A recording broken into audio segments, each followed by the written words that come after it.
Yes. Hello everyone. Welcome back to my YouTube channel Encounter 24.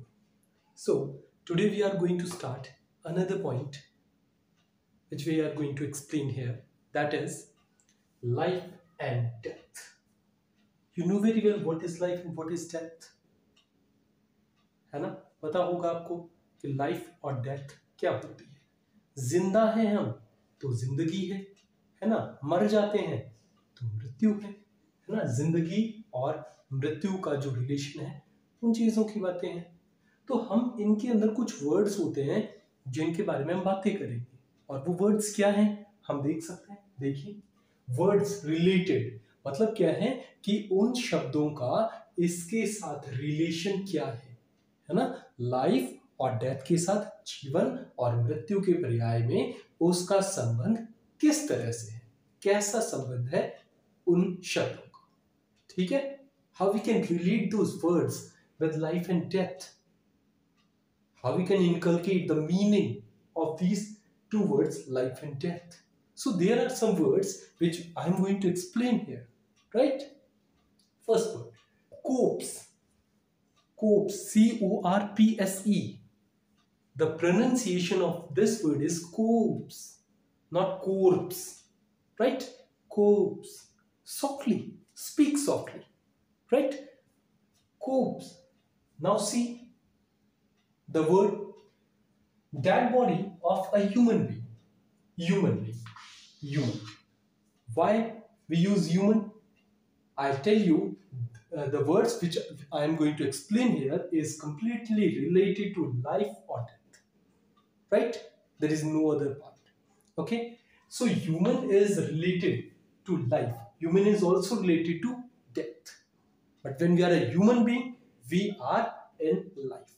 हम जिंदा है उस कंडीशन में, तभी तो ह्यूमन बोला जाता है, ह्यूमन बीइंग बोला जाता है। हम ह्यूमन बीइंग है, लेकिन हम क्या बात कर रहे हैं? कोर्प्स की बात कर रहे हैं। और ना फिर क्या हो जाता है, यहाँ पे जो बात है वो डेड बॉडी की है।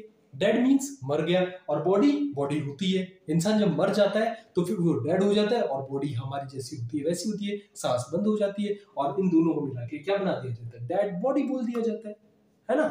शव बोल दिया जाता है, खत्म है बात। वो डेड बॉडी किसकी? जो ह्यूमन बीइंग की है। ह्यूमन बीइंग की जो डेड बॉडी है, मनुष्य का जो मृत शरीर है, उसको क्या बोला जाता है? कोर्प्स बोला जाता है, शव बोला जाता है। ठीक है, अगली बात करते हैं, कैरकस। क्या बोलेंगे? Carcass, right? Carcass, dead body of animals. अब देखो, कोर्प्स और इसमें सिमिलरिटी है, छोटा सा डिफरेंस है ना? कैरकस और कोर्प्स। कोर्प्स हमने पढ़ा किसके लिए? ह्यूमन बीइंग की डेड बॉडी के लिए। और कैरकस के हम बारे में हम क्या पढ़ रहे हैं? डेड बॉडी, वही डेड बॉडी है ना? ऑफ किसका? एनिमल्स। एनिमल्स की जो डेड बॉडी है उनके लिए क्या है? उनके लिए स्पेशली क्या यूज किया जाए? कैरकस यूज किया जा रहा है। और इसमें हम क्या यूज कर सकते हैं? बेसिकली बिगर एनिमल्स की बात कर सकते हैं, है ना? किसकी बात कर सकते हैं? बिगर एनिमल्स, जो बड़े एनिमल्स होते हैं उनकी बात कर सकते हैं। ठीक है, तो एनिमल्स की डेड बॉडी को क्या बोलते हैं? हम कैरकस बोलते हैं। और ह्यूमन बीइंग की डेड बॉडी को हम क्या बोलते हैं? कोर्प्स बोलते हैं। सिंपल सी बात। ठीक है, अच्छा, अब क्या बात करते हैं? सिमेट्री। दो वर्ड हैं ये, सिमेट्री और ग्रेवियर्ड। बात करते हैं इस अंदर क्या है? Cemetery, where dead bodies are buried. ठीक है, क्या है? जहां, वे मीन जहां, और डेड बॉडीज, वही डेड बॉडी, इसके साथ रिलेशन नजर आ रहा है। Dead bodies are buried. Buried क्या होता है? बरीड होता है दफनाना, है ना? दफनाने वाली जो कंडीशन होती है वो कहाँ होती है? वो सिमेट्री के अंदर होती है। ग्रेवयार्ड भी उसको हम बोल देते हैं। ठीक है, कब्रिस्तान हम बोल देते हैं, है ना? ठीक है, शमशान घाट हम बोल देते हैं, है ना? तो कोई बहुत बड़ा इशू नहीं है। जहां डेड बॉडीज को, शव को क्या किया जाता है? दफनाया जाता है, उसको हम क्या बोलते हैं? उसके अंदर हम ये चीजें यूज करते हैं, या तो सिमेट्री बोलते हैं, ग्रेवयार्ड भी बोल देते हैं, कब्रिस्तान बोल देते हैं, शमशान घाट भी बोल देते हैं। ठीक है ना, ये चीजें। उसके बाद हम बात करते हैं किसकी? क्रेमेटोरियम। क्या बोलेंगे इसको? क्रेमेटोरियम। ठीक है, क्रेमेटोरियम का मतलब क्या होगा? इसका मतलब क्या होगा where dead bodies are burned. देखो वही चीज है, डेड बॉडीज है और बर्न, बर्न भी जलाना, है ना। अब हिंदू धर्म में तो क्या किया जाता है, जलाया ही जाता है। तो हमारे यहाँ क्या यूज किया जाता है, क्रेमेटोरियम बोलते हैं। ओके, हिंदू धर्म के पॉइंट ऑफ व्यू से बात करते हैं तो फिर ये वाली चीज आ जाती है, क्रेमेटोरियम बोल देते हैं, ठीक है ना। क्योंकि वहां यहाँ डेड बॉडीज को जलाया जाता है, ना कि दफनाया जाता है। ये बात समझ आ गई, यहां दफनाया जाता है, यहाँ क्या किया जाता है, जलाया जाता है। कंपैरिजन दोनों का समझ आ रहा है थोड़ा थोड़ा करके, ठीक है। यहां भी थोड़ा सा सिमिलरिटी है, यहां भी सिमिलरिटी है ना, तो कोई दिक्कत वाली बात नहीं। चलो अगले वर्ड की तरफ बढ़ते हैं, एपिटेफ। एपिटेफ क्या होता है, देखो एपिटेफ क्या होता है, inscriptions on a tomb, inscriptions on a tomb, क्या बोलते हैं, epitaph, epitaph. Okay, inscription, inscriptions क्या होते हैं, इंस्क्रिप्शंस पार्ट होता है जिसपे जैसे हम शिलालेख बोल देते हैं ना, कुछ लिख दिया जाता है, जैसे लकड़ी होती है उसके ऊपर स्पेशली कुछ लिखवाया जाता है, बर्तन होते हैं उनके ऊपर हम लिख देते हैं, है ना, जो लिखवाया जाता है स्पेशली उसके अंदर लगा दिया जाता है, ठीक है ना। तो इंस्क्रिप्शंस ऑन ए टूम, इसके बोलते हैं टूम, टूम। इसको हम क्या बोलेंगे, मकबरा बोल सकते हैं, या हम ताबूत के तौर पे भी यूज कर सकते हैं, ठीक है बात। तो एपिटेफ को क्या बोला जाता है, जो ताबूत होता है या मकबरा होता है उसके ऊपर जो शिलालेख बनाया जाता है, उसके ऊपर जो वर्ड्स लिखवाए जाते हैं उनको क्या बोला जाता है, एपिटेफ बोला जाता है। क्या हुआ epitaph, inscriptions on a tomb, inscriptions on a tomb, ठीक है। ये दोनों क्लियर है, ये हम शिलालेख बोल सकते हैं इस चीज के लिए, है ना, और टूम मकबरा बोल सकते हैं और ताबूत भी बोल सकते हैं, ठीक है। चलो अगले वर्ड की तरफ बढ़ते हैं, ऑबिचुअरी। ऑबिचुअरी क्या होता है, ऑबिचुअरी फिर बात करते हैं, देखते हैं क्या होता है, सुनते हैं। ऑबिचुअरी पहले तो क्या बोलेंगे, obituary, a message in the memory of the dead. A message, एक मैसेज छोड़ा जाता है, एक मैसेज दिया जाता है ना, in the memory of a dead. ये मेमोरी होता है, मेमोरी नहीं बोलते हैं, ठीक है। In the memory of the dead, message होता है, एक संदेश दिया जाता है, लेकिन संदेश कैसा, इन द मेमोरी, उसकी याददाश्त में, है ना, ऑफ द डेड, उस मृत जो मर चुका है ना, डेड बॉडी बन चुका है, उसके लिए एक संदेश दिया जाता है कि ये डेड हो गया है, ये मर चुका है। जैसे डॉक्टर बोलता है ना, सॉरी ही इज नो, ऐसी बात होती है ना। तो मतलब इसको ओवरऑल क्या बोल सकते हैं, एक शोक संदेश बोल सकते हैं, ठीक है। क्या बोल सकते हैं, शोक संदेश, क्योंकि जब किसी की डेथ की न्यूज आती है तो वो बहुत बुरा ही होता है, अच्छा वाला सिम्टम नहीं होता है।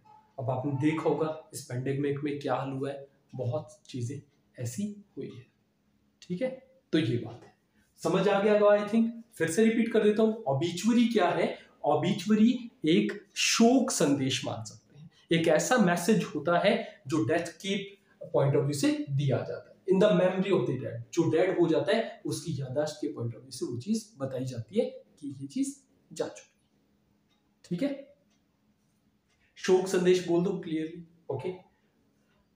जो वर्ड अगला है हमारा पायर, क्या होता है, पायर, क्या होता है, पायर। पायर क्या होता है, देखो, burning would on which dead body is burned. अब देखो फिर बर्निंग वुड मींस, बर्निंग क्या है, जलता हुआ जो लकड़ी है ना, लकड़ी हुई जो जलती हुई लकड़ी है उसके लिए, ऑन विच जिस पर a dead body is burned, जिस पर एक डेड बॉडी को जलाया जाता है। मींस हम एक मृत्यु सैया तैयार करते हैं, है ना, लकड़ियों का एक घर सा बना देते हैं, उसके ऊपर क्या रखा जाता है, डेड बॉडी को रखा जाता है, उसकी मृत्यु सैया वो रखी जाती है ना, जिसपे उसको उठाकर ले जाया जाता है और फिर वहां जाके उस सैया के ऊपर उसको डाल दिया जाता है, रख दिया जाता है, और फिर उसको मतलब जो अग्नि लगाई जाती है ना, वो उस आग के हवाले कर दिया जाता है, ठीक है। आगे बात समझ में, फिर से समझा देता हूँ। पायर क्या होता है, पायर होता है एक बर्निंग वुड, है ना, जिस पर क्या होता है, डेड बॉडी को जलाया जाता है। क्लियर है, इस चीज के साथ हम काम करते हैं। तो हमने ओवरऑल सारी चीजें पढ़ी हैं, हमने क्या क्या पढ़ा, हम कोप्स पढ़ा, एक डेड बॉडी के लिए, शव के लिए यूज किया जाता है ना, ह्यूमन बीइंग की डेड बॉडी होती है उसके लिए यूज किया जाता है। नेक्स्ट हमने क्या पढ़ा, कैरकस पढ़ा। कैरकस किसके लिए यूज होता है, कैरकस स्पेशली किसके लिए, एनिमल्स के लिए, और हम बिगर एनिमल्स की बात कर सकते हैं, है ना। उसके बाद हमने क्या पढ़ा, सिमेट्री और ग्रेवयार्ड, है ना। सिमेट्री और ग्रेवयार्ड, इसके अंदर क्या हम कब्रिस्तान बोल सकते हैं, इसको शमशान घाट बोल सकते हैं, जहां पे बॉडीज को दफनाया जाता है, सिंपल सी बात है ना। और अगली बात क्या हमने पढ़ी, क्रेमेटोरियम, क्रेमेटोरियम, है ना, क्रेमेटोरियम, क्रेमेटोरियम। क्रेमेटोरियम के बारे में हमने क्या पढ़ा, क्रेमेटोरियम के बारे में पढ़ा जहां पे बॉडीज को जलाया जाता है, ठीक है। बॉडीज को जलाना क्रेमेटोरियम कहलाता है और दफनाना सिमेट्री या ग्रेवयार्ड कहलाता है, ठीक है जी। उसके बाद एपिटैफ पढ़ा हमने। एपिटैफ मतलब जो शिलालेख बनाया जाता है, टूम, जो मकबरा बोल सकते हैं, ताबूत बोल सकते हैं, जिसके ऊपर कुछ लिखवाया जाता है प्रॉपरली, है ना, जो वर्डिंग्स लिखवाई जाती है, वो क्या होता है, वो एपिटैफ होता है। Inscriptions on a tomb, okay. Obituary, obituary को हम क्या बोल सकते हैं, एक शोक संदेश बोल सकते हैं, एक मैसेज बोल सकते हैं, ठीक है, जो किसकी याददाश्त में दिया जाता है, एक डेड पर्सन की याददाश्त में दिया जाता है, ओके, ठीक है। उसके बाद लास्ट एंड फाइनल वर्ड हमने क्या पढ़ा, पायर। तो पायर क्या होता है, पायर वो बर्निंग वुड है जिस पर डेड बॉडी को जलाया जाता है, जिस पे रखकर डेड बॉडी को जलाया जाता है, ठीक है। तो आज के लिए इतना ही करेंगे। आई होप आपको चीजें पसंद आई होंगी। ऐसे छोटे छोटे पॉइंट्स हम चलाते रहेंगे, है ना, कॉमन चीजें हैं और समझना बहुत जरूरी है, ठीक है। कंफ्यूजन भी हो जाता है कई बार। तो आज के लिए इतना ही करेंगे, फिर एक और नई वीडियो के साथ हाजिर होंगे आपके सामने। इस तरह के बहुत सारी चीजें हम डील करते चलेंगे। तो आज के लिए इतना ही रहे, टिल देन।